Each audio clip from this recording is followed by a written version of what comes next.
عزیز طلباء السلام علیکم، میں ہوں محمد حفیظ۔ آپ دیکھ رہے ہیں میرا یوٹیوب چینل اردو ادب سرمایہ۔ عزیز طلباء، آج کی اس ویڈیو میں ہم ڈاکٹر علامہ محمد اقبال کی مشہور زمانہ نظم فاطمہ بنت عبداللہ کے چند اشعار کو ڈسکس کریں گے۔ اشعار کو ڈسکس کرنے سے پہلے تھوڑا سا اس نظم کا ہم پس منظر جان لیتے ہیں۔ یہ نظم اقبال نے ایک عرب لڑکی فاطمہ بنت عبداللہ کو خراج تحسین پیش کرنے کے لیے 1912 میں لکھی۔ ستمبر 1911 میں برطانیہ کے انگریزوں کے اشارے پر اٹلی نے طرابلس یعنی لیبیا پر حملہ کر دیا۔ ترکی طرابلس والوں کی مدد کرنا چاہتا تھا، مگر وہ اس قدر طاقتور نہ تھا کہ مصر پر حکمران انگریزوں کی ناکہ بندی کو توڑ سکے۔ طرابلس کے دینی اور سیاسی رہنما شیخ سنیوسی نے اس جنگ کو جہاد قرار دے دیا۔ اس اعلان کے ساتھ ہی طرابلس کے مسلمان بے سر و سامانی جہاد میں نکل آئے۔ فاطمہ بنت عبداللہ بھی ان میں شامل تھی۔ اس وقت فاطمہ کی عمر صرف 14 سال تھی۔ اس نے کمزور اور ناتواں ہونے کے باوجود بھی جہاد میں حصہ لیا تھا اور زخمیوں کو پانی پلاتی ہوئی شہید ہوئی۔ تو اب ہم چلتے ہیں اس کے اشعار جو ہیں ڈاکٹر علامہ محمد اقبال نے جو خراج تحسین پیش کیا ہے فاطمہ بنت عبداللہ کو، اس کی جو نظم ہے اس کے پہلے شعر کی طرف ہم چلتے ہیں۔ اے فاطمہ تو آبروئے امت مرحوم ہے، اے فاطمہ تو آبروئے امت مرحوم ہے، ذرہ ذرہ تیری مشت خاک کا معصوم ہے۔ اس کے مشکل الفاظ کو سمجھ لیتے ہیں۔ امت مرحوم وہ امت جس پر اللہ کی رحمت ہوئی ہو، ملت اسلامیہ۔ مشت خاک اس سے مراد جسم، معصوم گناہوں سے پاک۔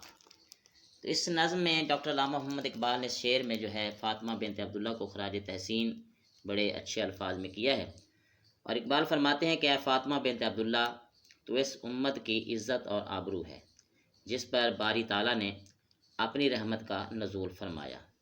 سچ تو یہ ہے کہ تیرے جسم کا ذرہ ذرہ تمام گناہوں سے پاک اور منزہ ہے، اور یہ پاک اور منزہ جسم کیوں نہ ہو کہ جو بے سر و سامانی، جو دین حق اور باطل کا جو معرکہ جو طرابلس میں جاری تھا، اس میں جو ہے جس نے اپنی جان کا نذرانہ پیش کیا اور زخمیوں کو پانی پلانے پر جو مامور تھی اور اپنی جان کا نذرانہ اس میں انہوں نے پیش کر دیا۔ یہ سعادت حور صحرائی تیری قسمت میں تھی، یہ سعادت حور صحرائی تیری قسمت میں تھی، غازیاں نے دین کی سکائی تیری قسمت میں تھی۔ ڈاکٹر علامہ محمد اقبال جو ہے اس شعر میں فاطمہ بنت عبداللہ کے حوالے سے کہتے ہیں کہ جب طرابلس میں جنگ لڑی جا رہی تھی، میدان کارزار جاری تھا، تو اس وقت جو مسلمان مجاہدین جنگ کر رہے تھے اور جو زخمی مجاہدین کو جو ہے پانی پلانے پر اس کی جو اپنے فرائض انجام دے رہی تھی فاطمہ بنت عبداللہ، تو اس حوالے سے جو ہے ڈاکٹر علامہ محمد اقبال کہتے ہیں کہ اے حور صحرائی، دراصل یہ سعادت تیرے حصے میں آئی تھی کہ دین کی راہ میں جاں نثار کرنے والوں اور فاتح جوانوں کو میدان کارزار میں پانی پلانے کا شرف حاصل کرے۔ اور پانی پلانا عزیز طلباء، یہ ایک بہت بڑے اجر کا کام ہے، اور پانی پلانا عام دنوں میں یا عام جگہ پر جہاں پانی کی کمی بھی نہ ہو، وہاں پانی پلانا جو ہے وہ بہترین صدقہ اور نیکی کا کام ہے۔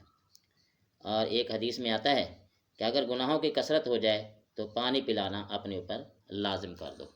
تو ان حالات میں جب کہ پانی کی قلت ہو اور مجاہدین اسلام جو ہے وہ برسر پیکار ہوں، تو ایک ایک پانی کے قطرے کے لیے جو ہے اس کی بڑی اہمیت ہو جاتی ہے۔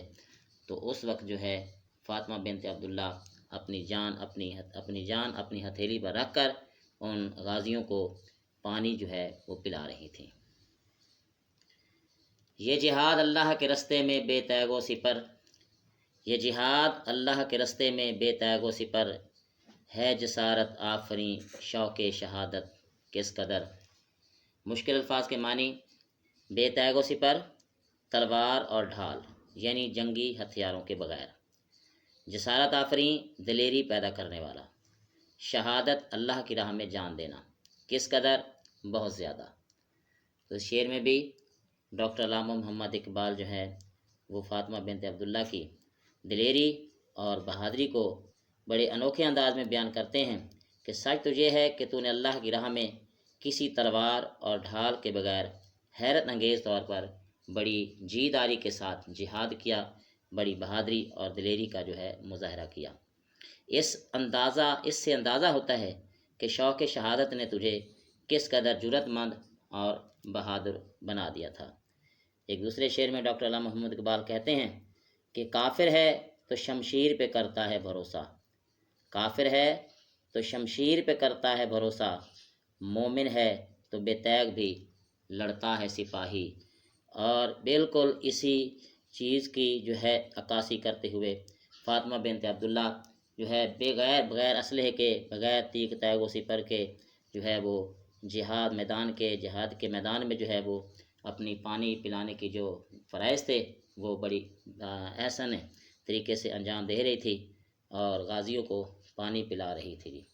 تو یہ تھی آج کی ہماری ویڈیو، امید ہے کہ آپ کو پسند آئی ہوگی۔ اگلی ویڈیو تک کے لیے اجازت دیجیے۔ السلام علیکم۔